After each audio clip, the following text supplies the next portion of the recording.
सियावर रामचंद्र की जय। और मोटवंशी वाले की जय। हरेक माता बहनों को, भाइयों को, सब कोई को हरेक कार्य के बीच में जो है अपने स्वार्थ को जो त्याग है इसकी तरफ विशेष ध्यान रखना चाहिए। यह बहुत ही महत्व की चीज है। स्वार्थ को जो त्याग है उस त्याग के अभिमान को भी त्याग कर देना चाहिए, यानी उस अभिमान से रहित होना चाहिए।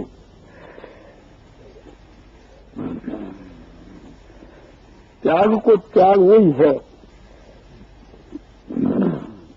कि जो सत्ता त्यागी है और उसमें त्याग का भी अभिमान नहीं है, वह वास्तु के बीच के निष्काम्य पुरुष है। सभी साधनों के बीच के निष्काम भाव की बहुत ही आवश्यकता है। भक्ति के मार्ग में, ज्ञान के मार्ग में, सभी में।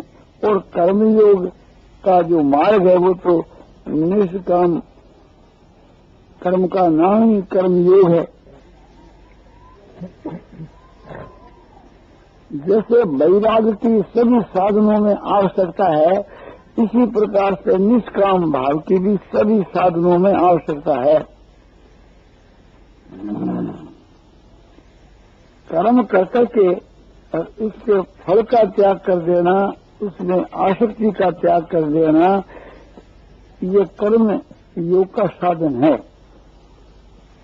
भक्ति के साधन के बीच के भगवत अर्थ कर्म करना, भगवत अर्पण बुद्धि से कर्म करना, ये भक्ति के मार्ग में बतलाया है। ज्ञान के मार्ग के बीच के कर्मों के कर्तापने के अभिमान से रहित होना, कर्मों के फल का त्याग नहीं करना, फल के त्याग से रहित होना, राग और द्वेष का त्याग नहीं बल्कि राग द्वेष से रहित होना, नियतम संग रहितम अराग द्वेष कृतम अफल परिवसुना कर्म यत साथी उच्यते। गीता की 18वें अध्याय के 23 के श्लोक में सात्विक कर्मों की व्याख्या करते हुए भगवान अर्जुन को कहते हैं, नियत माने शास्त्र विहित, शास्त्र विपरीत नहीं। नियतम माने शास्त्र विहितम। कर्म कैसा होना चाहिए कि शास्त्र विहित होना, शास्त्र के अनुकूल होना चाहिए। और कैसा होना चाहिए कि अराग द्वेष से जो किया जाए। अराग द्वेष से करना ऐसा नहीं कहते हैं कि राग और द्वेष के बिना जो कर्म हुए, यानी राग द्वेष के बिना किया जाए, अराग द्वेष से कर्म। और अफल प्रेम सुना, कर्म के फल का त्याग करना ये बात नहीं कहते हैं। अफल प्रेम सुना, कर्म के जो फल है उस फल की इच्छा से रहित, नियतम संग्रहितम अराग द्वेष से कृतम अफल प्रेम सुना कर्म ये तत्सात्विक उच्यते। ये माने वह ऐसा जो कर्म है वह सात्विक कहा गया है। तो अराग द्वेष से कृतम संग्रहितम, तो राग और संग दो शब्द आए। तो द्वेष के साथ के जो राग शब्द है उससे तो ये अर्थ देना चाहिए कि आसक्ति से रहित।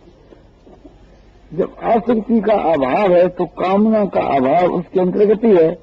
और फिर भी साफ आगे बता दिया कि फल की इच्छा से रहित। तो संग रहित से ये लेना चाहिए कि संबंध रहित, यानी समझ विच्छेद, किसी भी कर्म के बीच में कर्तापने का अभिमान का अभाव, कर्तापने के अभिमान का त्याग नहीं, कर्तापने के अभिमान का अभाव। असंग माने उससे संबंध नहीं, संबंध रहित, कर्मों के साथ में संबंध का त्याग, संबंध विच्छेद और आसक्ति से रहित और फल की इच्छा से रहित। कर्म ऐसा कि शास्त्र विहित है और करता नहीं, इस प्रकार के कर्म उससे होते हैं, इस प्रकार से कर्म उससे किए जाते हैं, वो नहीं करता। तो ये सात्विक कर्म की व्याख्या है, सांख्य की दृष्टि से है। ये आपको बताया गीता की 18वीं भाषा 23 का श्लोक है, जहां भगवान सांख्य की दृष्टि से व्याख्या की है, वहां सब प्रकार का अभाव बताया, त्याग नहीं। तो सांख्य का जो प्रकरण है गीता की 18वीं अध्याय में 13 के श्लोक से आरंभ हो गया। पहला कर्मयोग का प्रकरण था। कर्मयोग के वहां जो कर्म किए जाते हैं वो भी शास्त्र विहित होते हैं, थोड़ा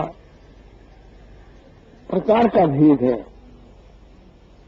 इसी 18वीं अध्याय के में सात्विक त्याग के नाम से जो बात कही है वो कर्मयोग है। कर्मयोग की दृष्टि से वो बात कही। कार्य मुक्त यत्कर्म नियतन क्रियते अर्जुन संयम त्यक्त्वा फलम ते त्याग सात्विको मतः।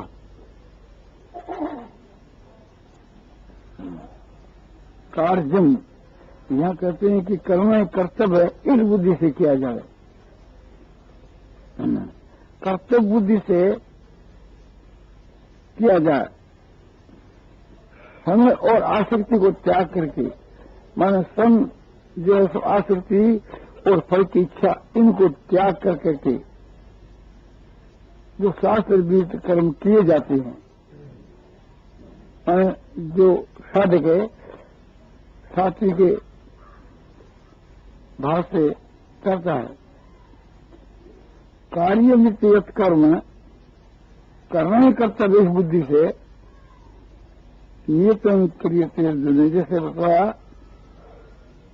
तो यहां भगवान कहते हैं कि कर्तव्य बुद्धि से जो शास्त्र विहित कर्म जो किया जाता है, फल और आसक्ति का त्याग करके के जो कर्म किया जाता है, संयम तत्व फलम चाहिए, सम और माने आसक्ति और फल को त्याग करके वह सात्विक त्याग है। सात्विक कर्म कर दिया जाए यहाँ, तो सांख्य की दृष्टि से जो सात्विक कर्म बताए गए और यहाँ भी इस पर सात्विक कर्म इसका नाम रखा जाए तो टक्कर लगा स्त्री के बीच के वहां। तो वहां सात्विक कर्म के नाम से सांख्य की दृष्टि से कह दिया, तो फिर योग की दृष्टि से उन्होंने त्याग के नाम से यह बात कही। सांख्य की दृष्टि के वहां कर्मों का समर्पण है गुणों के ऊपर, गुणों को समझा देता है, गुणों में समर्पण कर देता है, गुण गुणों में बरतते हैं। और भक्ति के मार्ग में भगवान के वहां समर्पण है। नानी गुणे व कर्ता नहीं यदा दृष्टानुपश्यति और गुणे भ्रष्ट परम वेति मद भावं सोधिगच्छति। यदा माने जिस काल के बीच में सांख्य योग का जो साधक है गुणों से अनकर्ता को नहीं देखता है, अनकर्ता को नहीं समझता है कि गुण गुणों में करते हैं, ऐसा समझता है और अपने आत्मा को उसे गुणों से, कर्मों से, शरीर से अलग देखता है। आत्मा इससे अलग है, आत्मा चेतन है, ये सब चीज जड़ है। जिस काल के मां दृष्टा साक्षी हुआ ये पुरुष है, गुणों से अनकर्ता को नहीं देखता है और आत्मा को अलग देखता है। उस काल के मां भगवान कहते हैं वे मेरे भाव को, यानी मैं जो सत्यज्ञान घन स्वरूप हूं ऐसे मेरे स्वरूप को प्राप्त हो जाता है। गीता की 30वें अध्याय के 28 के श्लोक में इसको खुलासा किया गया। मैंने 28 के श्लोक में जो बात कही है वो प्रकारांतर से थी, आगे जाकर के 14वें अध्याय के 19 के श्लोक में वो बात कही थी। तत्वितु महाभावो गुण कर्म विभागो गुणा गुणेषु वर्तन्ते मत्वा न सज्जते। हे महाभाव, तत्ववेता जो पुरुष है, गुण और कर्म के विभाग के रहस्य को जानने वाला जो तत्ववेता पुरुष है, वो किस प्रकार से समझता है कि गुण गुण में वर्तते हैं, ऐसा समझ करके और वो आसक्त नहीं होता। और 5वें अध्याय के 8वें 9वें श्लोक में भी प्रकारांतर से यही बात कही है कि इंद्रियाणि इंद्रियार्थेषु वर्तन्ते इति धारयन्। इंद्रियां अपने अपने अर्थों में बरत रही है, ऐसी धारणा कर करके नये किंचित करो मिति युक्तो मन्ये तत्वविद। तत्ववेता पुरुष ऐसा माने कि मैं कुछ भी नहीं करता हूं, तो कर्तापने का अभाव बतलाया। जैसे पश्चिम श्रवण सपश्रवण विग्रहण आदि देखता हुआ, सुनता हुआ, जन्म लेता हुआ, इंद्रियां अपने अर्थ में बरत रही है, तत्ववेता ऐसा मानता है। इंद्रियां इंद्रियार्थेषु वर्तन्ते, इंद्रियां अपने अर्थों में बरत रही है, यानी नेत्रेंद्रिय रूप को देखती है, कर्णेंद्रिय शब्द को सुनती है, आत्मा से कोई भी संबंध नहीं है। कहीं तो कह दिया कि ज्ञानी जो पुरुष है वो कर्मों को शरीर ऊपर छोड़ देता है, कहीं दिखला दिया कि इंद्रियों के ऊपर छोड़ देता है, कहीं कह दिया कि गुणों के ऊपर छोड़ देता है। बात एक ही है, इंद्रियां और इंद्रियों के विषय और शरीर ये गुणों का ही विस्तार है। 17 तम ये 3 जो गुण है उनका ये सब विस्तार है, इसलिए बात एक ही है। तो ज्ञान के मार्ग वाला तो प्रकृति के कार्य जो गुण और उनके कार्य जो मन बुद्धि शरीर इंद्रियां और 5 भूत और 5 इंद्रियों का विषय इत्यादि जो ये शरीर का समूह है, अव्याकृत माया और माया का समूह ये शरीर, और शरीर के वहां जितने जो एक प्रकार से तत्व हैं ये प्रकृति के तत्व हैं, सब प्रकृति को स्वरूप है। तो ज्ञान के मार्ग वाला तो क्रिया को प्रकृति पर छोड़ देता है कि कार्य कर्म करते तो हेतु प्रकृति रूप थी। जब तो कार्य 5 भूत और 5 देह और 13 कर्ण, माना 10 ज्ञानेन्द्रीय कर्मेंद्रीय और 3 मन बुद्धि अहंकार अंतःकरण, ये 23 पदार्थ जो है प्रकृति से उत्पन्न है और उनसे इससे ये क्रिया होती रहती है। ज्ञान के मार्ग वाले ज्ञानी जो पुरुष है आत्मा को क्रिया रहित समझता है, गुण माने गुणों रहित, गुणों से रहित, कर्मों से रहित, क्रिया से रहित, आकार से रहित, विकार से रहित। आत्मा निर्विकार है, अक्रिय है, ऐसा समझता है। तो ये सारी क्रिया जो कुछ घटना क्रिया होती है सब एक प्रकार से इस शरीर पर ही छोड़ देता है। ये शरीर के जो तत्व है या अंग कहो तत्व कहो, ये शरीर में जितने जो पदार्थ है इन पर ही छोड़ देता है। और ईश्वर का जो भगत है वो ईश्वर पर छोड़ देता है। यदि उसमें कर्तापने का भाव है तो यूं मानता है कि मैं ईश्वर के लिए करता हूं, तो भगवान कहते हैं कि मदद कर्माणि कुर्वन् सिद्धि मुआपसी, मेरे अर्थ भी कर्म करता हुआ परम सिद्धि को प्राप्त हो जाता है। और जो मेरे में समर्पण कर देता है उसकी बात ही क्या है। और कर्मों को कर करके भगवान के समर्पण करना, उसकी अपेक्षा वो और ऊंचे दर्जे का है कि खुद भगवान की कठपुतली बन जाता है और भगवान जो करवाते हैं, जिससे कर्म होते हैं, वो करता नहीं।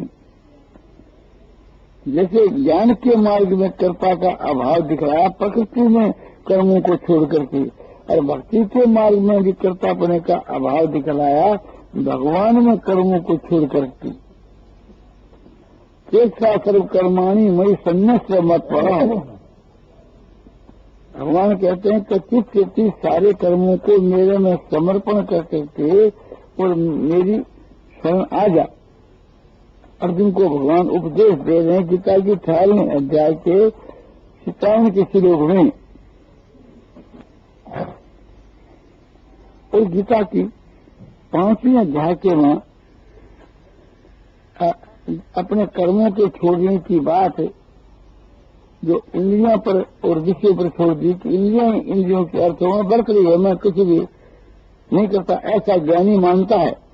वह भक्ति के मार्ग के मान ये बताया कि ब्रह्मण्य धारे कर्माणी संयम तत्वा करोती है लिपते न सपाते न पदम पत्र मीमांसा। ब्रह्मण्य जो परमात्मा के बीच के मान कर्मों को समर्पण कर करके जो आपने केवल नाम मात्र का कर्ता होकर करता है, तो वो पाप के लिपायमान नहीं होता। जैसे कमल का पत्ता जल में उत्पन्न होता है और जल में ही रहता है, और जल में रह करके जल को स्पर्श नहीं करता, इसी प्रकार से पाप को स्पर्श नहीं करता।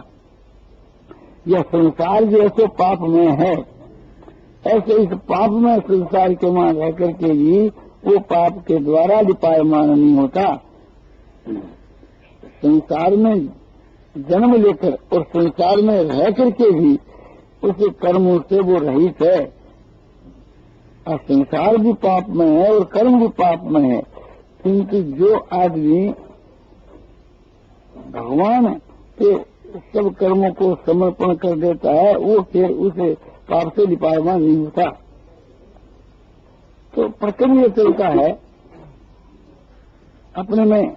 जब तक कर्तापने का अभिमान है तो उसको ये विचार करना चाहिए कि कर्मों के बीच के में जो अपनी आसक्ति है और कर्म के फल की जो इच्छा है, इनका त्याग कर देना चाहिए।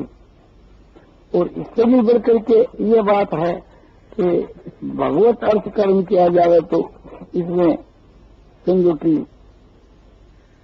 भक्ति भी शामिल हो जाए तो और भी उसका दर्जा ऊंचा बन जाए। कि कर्म जो करता है उसमें कर्तापने का अभिमान तो है, पर वो शुद्ध अभिमान है, वो अपने लिए नहीं करता, भगवान के लिए करता है। जो भी कुछ करता है भगवान के लिए। क्यों जैसे रुपयों का दास दिन भर जो चेष्टा करता है वो रुपयों के लिए करता है, और रुपयों का दास है, एक निष्ठ रुपयों का भक्त है। इस प्रकार से कि भगवान का जो एक निष्ठ भक्त होता है वो सारी क्रिया भगवान के लिए करता है, और जब आगे और बढ़ जाता है तो उसकी सारी क्रिया भगवान के लिए होती है, वो करता नहीं है। वो अपने आप को और अपने इंद्रियों को, शरीर को, मन बुद्धि को, अपनी क्रिया को, सबको भगवान के में समर्पण कर देता है। फिर भगवान ही उससे ऐसा करवाते हैं। जैसे कठपुतली को सूत्रधार जो नचाता है, जो वो कठपुतली नाचती है, तो इसी प्रकार से कि जो भगवान की कठपुतली बन जाता है, अब फिर उसे जो करवाते हैं तो सब कर्म भगवान ही करवाते हैं। तो ये भक्ति के मार्ग के बीच के ये उत्तम मार्ग है। इसमें कर्तापने के अभिमान का अभाव है। कर्मयोग के मां भी ममता और अहंकार का अभाव बतला। ममता और अहंकार तो ऐसी ये गंदी चीज है, त्यागने के योग है। किसी मार्ग से चलें आगे जाकर उसका त्याग हो ही जाता है। बुद्धिमान आदमी को पहला से ही त्याग कर देते हैं, आगे जाकर के त्याग हो ही जाता है। उस कोटि के पुरुष के बीच के मां जब वो परमात्मा के नजदीक पहुंचता है तो किसी भी मार्ग से चलें उसमें ममता और अहंकार का त्याग आ ही जाता है। और जब तक अहंता है तब ममता साथ में है ही, क्योंकि ममता जो कार्य और अहंता कारण है, तो कार्य जहां वहां कारण अवश्य है। अब ख्याल करना, कर्मयोग के ऊंचे दर्जे में, कर्मयोग के ऊंचे दर्जे में भी अहंता ममता का त्याग भगवान ने बतलाया, भक्ति योग के मां भी बतलाया और ज्ञान योग के मां भी बतलाया। ये आपको ख्याल करना चाहिए। कर्मयोग में तो गीता की दूसरी अध्याय के 71 के श्लोक में विधाय कामान यह सर्वान पुमांस प्रति निष्पर्यो निर्ममो निरहंकार शांति मधिगच्छति। यह अपमान जो पुरुष संपूर्ण कामनाओं को और प्रिया, ये माने जो आसक्ति का द्योतक है, और प्रिया को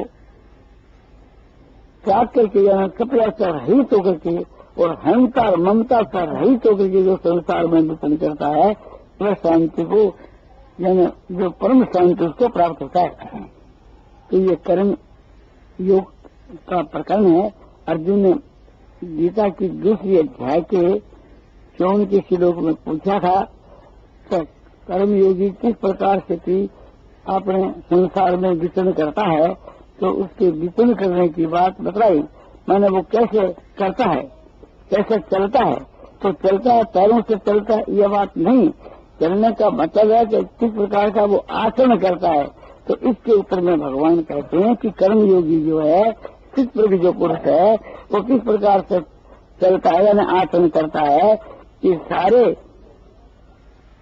पदार्थों में, कर्मों में कामनाओं का त्याग कर करके के और अहंकार और ममता से रहित होकर के और निष्क्रिय भाव से विचरण करता है, इससे उसको परम शांति मिलती है या वो परम शांति को प्राप्त है, ये अर्थ भी कर सकते हैं। अब भक्ति के मार्ग में आपको बतलाया जाता है, भक्ति के मार्ग में गीता की 12वीं अध्याय के 13 के श्लोक में बतलाया है, अद्य शास्त्र भूतानाम मैत्र करुण एवं निर्ममो निरहंकार सम दुख सुख क्षमी संतुष्ट सततम योगी यथात्मा दृढ़ निश्चय नैयर्पित मनो बुद्धि यो मद भक्त सबूत प्रिय। ऐसा मेरा भक्त मुझको प्यारा है, ऐसा आपका भक्त आपको प्यारा है कि जो प्राणी मात्र में द्वेष भाव से रहित है और हेतु रहित, समझो कि सब पर दया करने वाला और सबसे प्रेम करने वाला है और ममता रहित और अहंकार रहित है और क्षमामान और सुख और दुख में सम है। जो किसी युद्ध इच्छा से दैव इच्छा से आकर के प्राप्त हो जाए उसी में सदा संतुष्ट है और बुद्धि जो कि स्थिर है और मन जिसके बस में है, मन को जिसने जीत लिया और मन को जीत करके और बुद्धि को स्थिर करके बुद्धि और मन दोनों को मेरे में समर्पण कर चुका है, ऐसा मेरा भक्त मुझको प्यारा है। तो यहाँ भक्ति के मार्ग में उच्च कोटि के भक्त में अहंता ममता का अभाव बतलाया और ज्ञान के मार्ग के जिसके मां गीता की 18वीं अध्याय के मां जो 50 का श्लोक है उसमें यह बात कही कि मैं ज्ञान की जो परा निष्ठा है वो तू मेरे ससुर में तुम्हें कहूंगा, ये प्रतिज्ञा कर करके और भगवान 53 के श्लोक में कहते हैं अहंकारं बलं दर्पं कामं क्रोधं परिग्रहं विमुच्य निर्मम शांतो ब्रह्म भूयाय कल्पते। तो इसके मां जो अहंकार है ना, अहंकारं बलं दर्पं कामं क्रोधं परिग्रहं विमुच्य।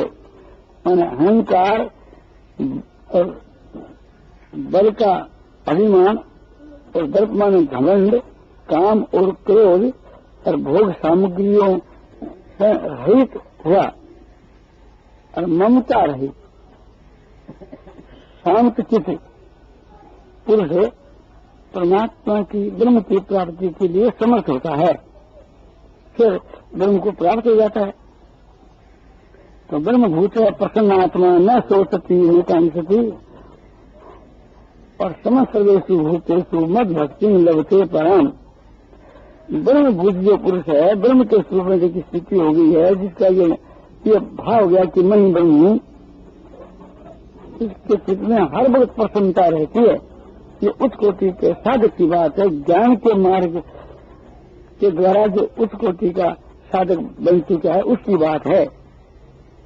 और न सोचती न कांक्षती, न तो कोई बात का शोक करता है और न कोई आकांक्षा करता है, वह मेरी पराभक्ति को यानी तत्व ज्ञान को प्राप्त हो जाता है।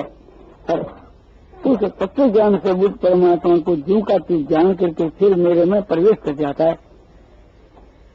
तो ज्ञान के मार्ग के बीच के माली हंता और ममता का त्याग बतरा, और भक्ति के मार्ग के माली और कर्मयोग के मार्ग के माली। भक्ति के मार्ग के बीच के वहां भगवत अर्थ कर्म करने के समय में जो शुद्ध अहंकार रहता है, उससे वो पाप से भी पायमान नहीं होता, स्वार्थ न रहने के कारण से। फिर आगे जाकर के वो अहंकार भी मिल जाता है। इसी प्रकार से कर्मयोग के मार्ग के मां फल और आसक्ति का त्याग करके कर्म करने वाला, उसमें स्वार्थ और आसक्ति का सबका त्याग है। इस वास्ते वो कामना का भी उसमें अभाव है। इसलिए स्वरूप में की स्थिति हो गई है, जिसका ये भाव हो गया कि मैं ही ब्रह्म हूँ, इसके चित्त में हर वक्त प्रसन्नता रहती है। ये उच्च कोटि के साधक की बात है। ज्ञान के मार्ग के द्वारा जो उच्च कोटि का साधक बन चुका है उसकी बात है। और न सोचती न कांक्षती, न तो कोई बात का शोक करता है और न कोई आकांक्षा करता है, वह मेरी पराभक्ति को यानी तत्व ज्ञान को प्राप्त हो जाता है। और उस तत्व ज्ञान से बुद्ध परमात्मा को जीव का तू जान करके फिर मेरे में प्रवेश कर जाता है। तो ज्ञान के मार्ग के बीच के मां भी हंता और ममता का त्याग बतलाया, और भक्ति के मार्ग के मां भी और कर्मयोग के मार्ग के मां भी। भक्ति के मार्ग के बीच के मां भगवत अर्थ कर्म करने के समय में जो शुद्ध अहंकार रहता है, उससे वो पाप से भी पायमान नहीं होता, स्वार्थ न रहने के कारण से। फिर आगे जाकर के वो अहंकार भी मिट जाता है। इसी प्रकार से कर्मयोग के मार्ग के मां फल और आसक्ति का त्याग करके कर्म करने वाला, उसमें स्वार्थ और आसक्ति का सबका त्याग है। इस वास्ते वो कामना का भी उसमें अभाव है, इसलिए अपने वो पाप का भागी नहीं होता। और उसके मां जो शुद्ध अहंकार रहता है, तो वो अहंकार नहीं के समान ही है। आगे जाकर उस अहंकार का भी विनाश हो जाता है। तो ये समझ लेना चाहिए, परमात्मा की प्राप्ति किसी भी मार्ग से हो, उसके बीच के मां न कामना रहती है, न आसक्ति रहती है, माने राग द्वेष भी नहीं रहते, आसक्ति भी सोचे राग को, और कामना भी नहीं रहती, और अहंकार और ममता का भी अभाव हो जाता है। अहंकार का, ममता का, कामना का, आसक्ति का, इन सब का अभाव हो जाता है आगे जाकर के। चाहे कर्मयोग से माने कर्मयोग को द्वार बनाकर चाहे साधन करो, चाहे ज्ञान योग को साधन, ज्ञान योग को द्वार बना करके साधन करो, चाहे भक्ति योग को, उसका आखिरी नतीजा सबका एक ही होता है। और सबके मां समता आ जाती है, जिसका विस्तार थोड़ा रात्रि के मां कहकर आपको बताया था। साधन के बीच के मां भी समता की आवश्यकता है, और सिद्ध में तो समता आई जाती है। तो जिसके मां समता नहीं है, वो साधक साधक नहीं, और वो सिद्ध सिद्ध नहीं। जिसके बीच के मां अहंकार है, ममता है, तब तक उसका दर्जा नीचा है, चाहे कर्म योगी हो, चाहे सांख्य योगी हो, चाहे ज्ञान योगी हो। और आसक्ति के अभाव के बिना कोई भी कार्य की सिद्धि नहीं होती। जब आसक्ति का अभाव हो जाता है तो फिर आसक्ति के साथ ही काम और क्रोध का भी अभाव हो जाता है, क्योंकि संग जो आसक्ति है उसी से काम उत्पन्न होता है, काम से क्रोध उत्पन्न होता है, क्रोध से मोह उत्पन्न होता है। तो सारे विकारों का अभाव हो जाता है आसक्ति के अभाव होने से। संगासंग जाते काम है, कामात क्रोधो भी जाते, क्रोधात भक्ति संगमोह है, संगमोहात स्मृति विभ्रमण, स्मृति भ्रंशात बुद्धि नाश हो, और बुद्धि नाशात प्रणश्यति। ये दिख रहा है कि संसार के भोगों के में आसक्ति उत्पन्न होती है ना। क्यों होती है? कि विषयों के चिंतन करने से। तो विषयों का चिंतन करना ही एक प्रकार से हमारे लिए समझना चाहिए पाप के तुल्य है। जाए तो विषय पुरुष संग से शुभ जाए थे। ये पुरुष जो विषयों का चिंतन करता है, चिंतन विषयों के ध्यान करते हुए पुरुष में आसक्ति पैदा हो जाती है। फिर क्या होता है? फिर वो आसक्ति सारे अनर्थों की मूल है। तो संगात संग जायते, कामे कामात क्रोधो भी जायते। उस आसक्ति से कामना उत्पन्न होती है और कामना की पूर्ति में कहीं आघात पड़ता है, व्याघात पड़ता है तो क्रोध उत्पन्न होता है। और क्रोध से फिर मोह जो है अज्ञान उत्पन्न हो जाता है, और फिर मोह से समझ शक्ति ठीक नहीं रहती, उसका विनाश हो जाता है। और अपने समझ शक्ति के विभ्रम होने से और शरीर की बुद्धि का नाश हो जाता है, और बुद्धि के नाश होने से इसका खुद का फिर पतन हो जाता है। तो ये क्रम दिख रहा है। इससे ये बात सिद्ध हुई कि आसक्ति सब अनर्थों की मूल है। तो आसक्ति के त्याग बिना कोई भी कार्य की सिद्धि तो नहीं होती। इसलिए आसक्ति का त्याग हम लोगों को अवश्य करना चाहिए। वो आसक्ति समझो सारी क्रिया में, सारे पदार्थों में, शरीर में और सब इंद्रियों के बीच के में घर करके वो आसक्ति बैठी हुई है। और आसक्ति का कार्य जो काम है वो ऐसो घर करके बैठा है। भगवान ने गीता की 3री अध्याय में बतलाया कि ये काम ही तुम्हारा शत्रु है, और ये एक प्रकार से मन बुद्धि और इंद्रियों के ऊपर थाना डाल करके इसके ऊपर कब्जा कर करके बैठा है। तो इस वास्ते इस काम पापी को तुम मारो। वो काम क्या कि जो आसक्ति से जय की उत्पत्ति हुई, अब वो सारे पापों का, सारे अनर्थों का मूल है जो काम है। काम से क्रोध से रजोगुण समूल है, और महासन्नो महापापमा विद्येनमी बैरिनम। ये काम है, ये क्रोध है। कि कामात क्रोध भी जाए थे, इस वास्ते काम है, ये क्रोध है। इसकी रजोगुण से उत्पत्ति है। तो बोले तो वहाँ तो ये बात कही संग जाए थे काम, आसक्ति से कामना की उत्पत्ति है, और यहाँ आप कहते हो कि रजोगुण से इसकी उत्पत्ति है। तो पूर्वापर में विरोध आता है कि इसकी उत्पत्ति रजोगुण से है या इसकी उत्पत्ति तो अपने आसक्ति से है। कि बोले दोनों एक ही चीज है। रजो रागात्मक विद्धि, रजोगुण को तू राग ही समझ। जो रजोगुण है वही राग माने आसक्ति है, जो आसक्ति है वही रजोगुण है।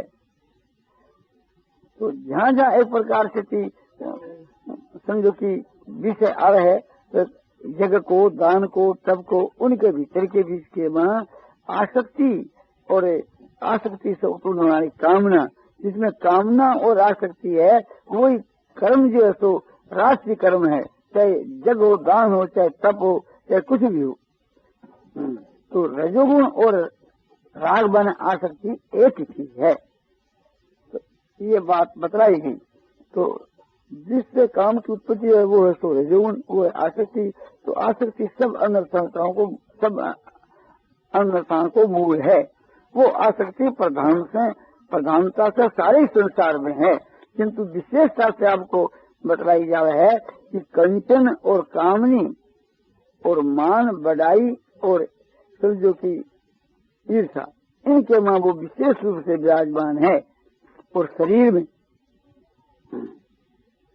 कंचन तजना सहज है, सहज त्रिया का ने, और मान बढ़ाई ईर्षा दुर्लभ तजना ये। कंचन माने समझो कि सोना, और सोने से जो मिले रुपया सिक्को जो है, चाहे लोट ही हो, मैं को नाम याद कर कंचन ही है। देखने में तो कागज है, किंतु मैं को नाम कंचन समझना चाहिए, मतलब रुपयों से है। तो इनका त्याग करना सहज है, सहज तो नहीं, अपेक्षा करता सहज है।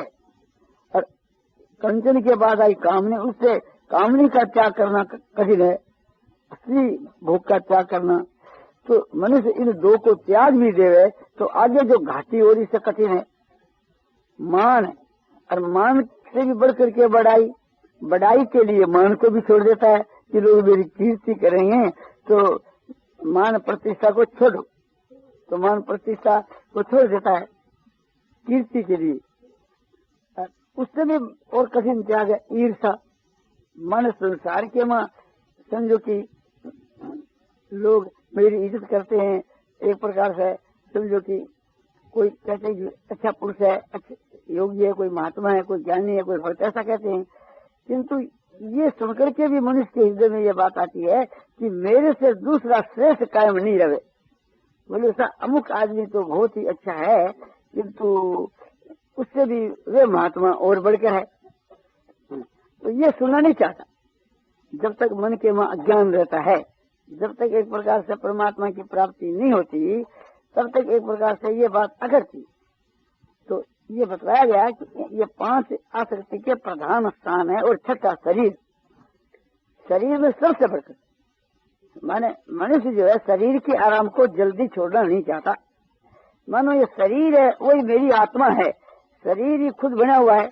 समझदार तो यूं समझता है कि शरीर तो मैं नहीं हूँ, किंतु शरीर के अंदर मैं हूँ, ये शरीर है तो मेरा है। तो शरीर के मन जो अहंता है वो तो बहुत ही खराब है, और ममता है वो भी खराब है। तो ममता और अहंता होने के कारण से शरीर में विशेष आसक्ति है, और ओम के मन जो आसक्ति है वो शरीर को लेकर ही है अधिकांश में। तो इसलिए इस अहंता ममता का और आसक्ति और कामना का त्याग करके जो संसार में विचरण करता है वही उच्च कोटि का महात्मा पुरुष है। तो ये बात आपको बतलाई कि कामना का सर्वथा त्याग करना चाहिए, और यानी किसी के साथ में व्यवहार करो तो स्वार्थ का त्याग करना चाहिए। जैसे हम लोग रेलगाड़ी में जाते हैं तो उस जगह के बीच के वहाँ समझो कि हम सोचते हैं तो वहाँ स्वार्थ सिद्ध हो ही जाता है। उसमें 3 प्रकार का बर्ताव है, एक सात्विक है, एक राजसी है, और एक तामसी है। तो तामसी व्यवहार तो कभी करना ही नहीं, और राजसी जो व्यवहार है वो नीति का व्यवहार है।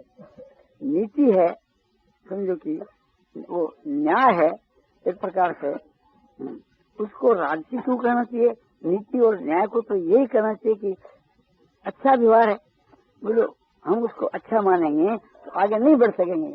इसलिए हमारे को यही समझना चाहिए कि जैसे 3 प्रकार का दर्जा है तो वो भी एक प्रकार का नीचा दर्जा है जो नीति का जो व्यवहार है। हाँ, अनीति से तो अच्छा है, तो फिर नीति से अच्छा और कौन सा व्यवहार है? वो है नीति से बढ़कर धर्मशास्त्र, जो धर्म का जो व्यवहार है वो। और धर्म का भी 2 भेद है, एक सकाम एक निष्काम। सकाम जो धर्म है वो राजसी है, और निष्काम जो धर्म है वो सात्विक है। इसलिए उसे नीति के व्यवहार को भी राजसी के साथ में शामिल कर देना चाहिए। यदि सात्विक में करना चाहो तो ये समझ लेना चाहिए कि उसका कोई फल नहीं। जैसे आपको मैं उदाहरण से समझाता हूँ कि हम लोग रेल में जाते हैं और हमारी सीट रिजर्व है, रात का वक्त है, हम 4 भाई उस डब्बे में हैं और चारों अपनी अपनी सीट पर लेट रहे हैं।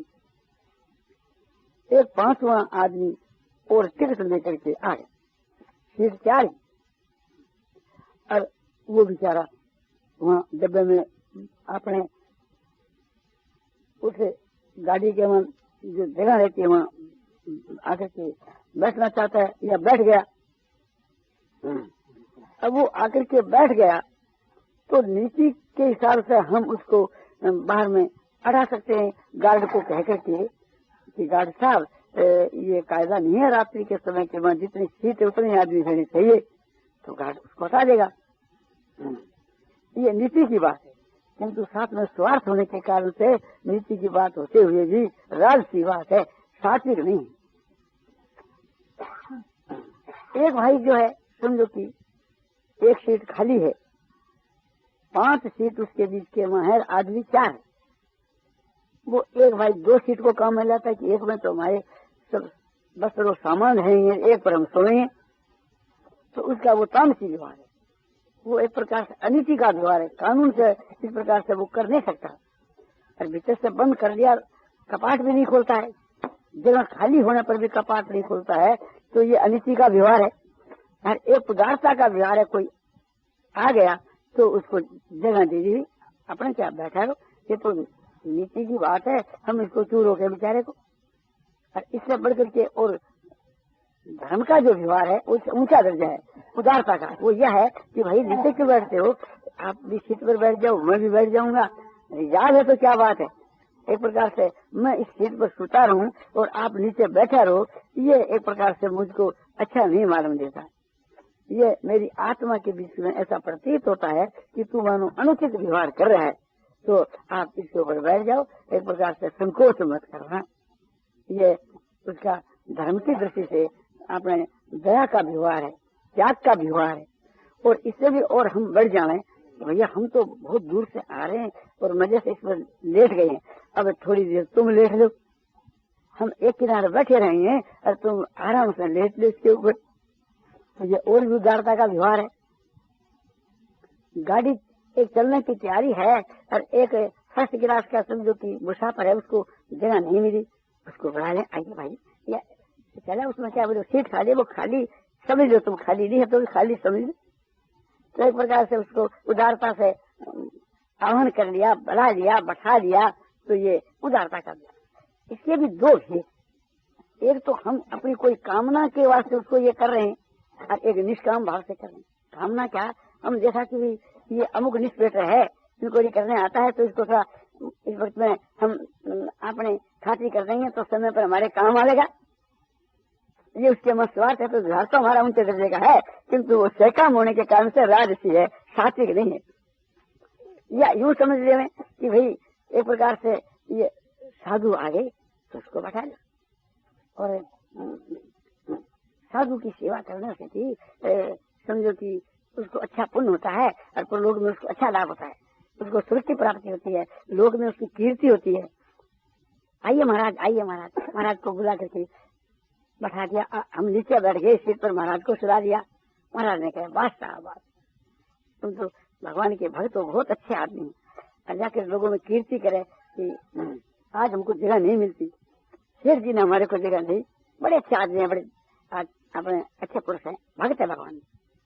हम फूल गए, खुश हो गए, तो काम तो हमने अच्छा किया, किंतु मान बढ़ाई के लिए किया या अपने परलोक के लाभ के लिए किया, तो मान बढ़ाई के लिए क्या, उसे तो स्वर्ग की प्राप्ति उत्तम दर्जे की चीज है, और स्वर्ग की प्राप्ति से कभी मुक्ति की इच्छा करी तो वो ऊंचे दर्जे की चीज है, और कोई प्रकार की इच्छा नहीं करके अपना कर्तव्य समझ करके ऐसा कार्य किया, वो सबसे बढ़कर वो है असली निष्काम।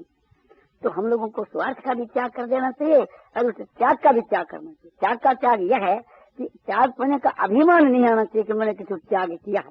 त्याग का यदि अभिमान आ जाएगा तो वो एक प्रकार से कर्म के फल का त्याग होने पर भी एक प्रकार से परलोक में हम फल के भागी होंगे। कर्मण्यवाधिकार से माँ फलेषु कदाचन और माँ कर्म फल हेतु माते संगोष्ठ कर्मणि। गीता अध्याय 2 श्लोक 47 में भगवान कहते हैं कि अर्जुन तेरा कर्म करने में अधिकार है, उसके फल में तुम्हारा अधिकार कभी नहीं है, सही नहीं। तो अधिकार नहीं है तो फिर फल की इच्छा करना तो एक अनधिकार चेष्टा है, फल में तुम्हारा अधिकार नहीं है, तो फल की इच्छा तेरे को नहीं करनी चाहिए। फिर कहते हैं कि कर्म के फल का हेतु भी तुम मत बनो। तो कर्म के फल का हेतु बनना क्या है, इस कर्म के फल का मैंने त्याग कर दिया, मैं कर्म के फल का त्यागी हूँ, मैंने कर्म किया, तो कर्म के कर्ता कर्म के बीच में कर्तापने का अभिमान, ममता का अभिमान और उसके फल के त्याग का अभिमान, उसमें आसक्ति के त्याग का अभिमान, ये जो अभिमान है, आसक्ति है, वासना है, ममता है, ये सब कर्म फल के हेतु हैं। ये होने से उसको कर्म का फल मिलेगा। तो इसलिए भगवान कहते हैं कि कर्म के फल का हेतु भी तू मत बन, और कर्म के फल का हेतु नहीं बनूं तो कर्म करूं भी क्यों। तो भगवान कहते हैं कि कर्म के न करने में भी तुम्हारी आसक्ति मत हो, यानी कर्म के न करने में भी तुम्हारी आसक्ति नहीं होनी चाहिए। न तो कर्म के में आसक्ति होनी चाहिए और न कर्म के न करने में आसक्ति होनी चाहिए।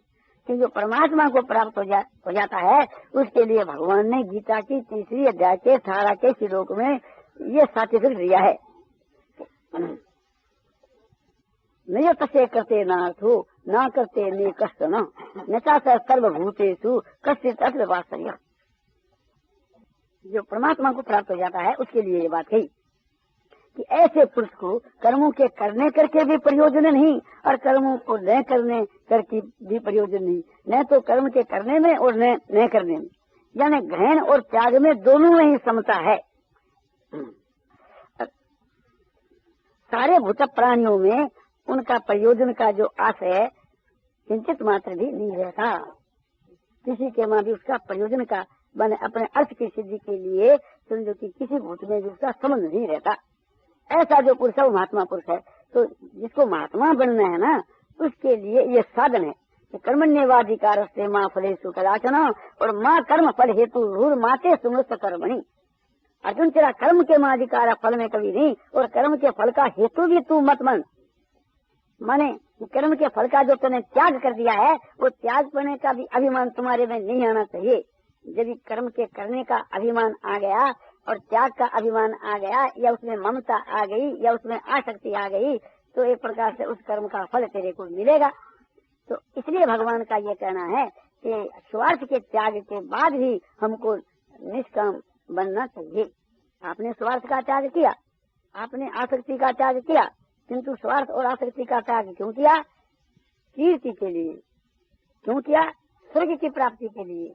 तो वो भी एक प्रकार का फल ही है और उसका भी आपने त्याग कर दिया। क्यों त्याग कर दिया? मुक्ति के लिए। तो मुक्ति की जो कामना है वो कामना नहीं, निष्काम के ही तुल्य है। किंतु फिर भी कामना की जाति से तो है। तो असली निष्काम पुरुष तो वह है कि जिसके हृदय में मुक्ति की भी कामना नहीं है। भक्ति में भी यही बात है। स्वयं भगवान कहते हैं कि चतुर्विधा भजन्ते मां जना सुकृतनोर्जुने आर्तो जिज्ञासु अर्थार्थी ज्ञानी च भरतस्य। 4 प्रकार के सुकृत जने मुझको भजते हैं, एक अर्थार्थी, एक आर्थ, एक जिज्ञासु और एक ज्ञानी। अर्थ की इच्छा करने वाला अर्थार्थी है, उसे तो आर्थ श्रेष्ठ है कि आर्थ भगवान को रात दिन तंग नहीं करता, समझा। वो एक प्रकार से आपत्ति काल के मां संकट निवारण के लिए करता है, जैसे द्रौपदी। और जिज्ञासु वह है कि जो मुक्ति के लिए अपने भगवान को भजता है, आत्मा के कल्याण के लिए, परमात्मा का तत्व जानने के लिए। और ज्ञानी वह है कि जो एकदम निष्कामी है, या सिद्ध पुरुष महात्मा या उच्च कोटि का साधक है जो एकदम निष्कामी। तो उन सब में निष्कामी ज्ञानी श्रेष्ठ है। तो अपने तो ज्ञानी बनना चाहिए। अज्ञानी क्यों रहे? तीनों में अज्ञान सिद्ध किया गया। अर्थार्थी में अधिक अज्ञान है और समझो कि आर्थ में उससे कम और जिज्ञासु में उससे भी कम वो शुद्ध अभिमान है।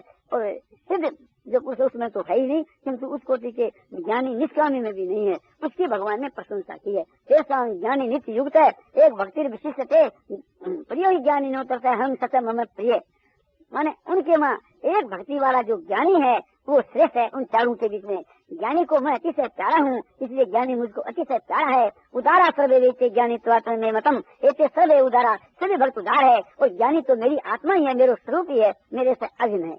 इन सब बातों को सोच करके हमको ज्ञानी बनना चाहिए। और समझो कि स्वार्थ का त्याग करके भी उस त्याग का भी त्याग करना चाहिए, पूर्ण निष्काम बनना चाहिए। और सभी साधनों के मान निष्काम भाव की आवश्यकता है, सभी साधनों में समता की आवश्यकता है, सभी साधनों में ममता अहंकार के त्याग की आवश्यकता है, सभी साधनों में आसक्ति और कामना के त्याग की आवश्यकता है।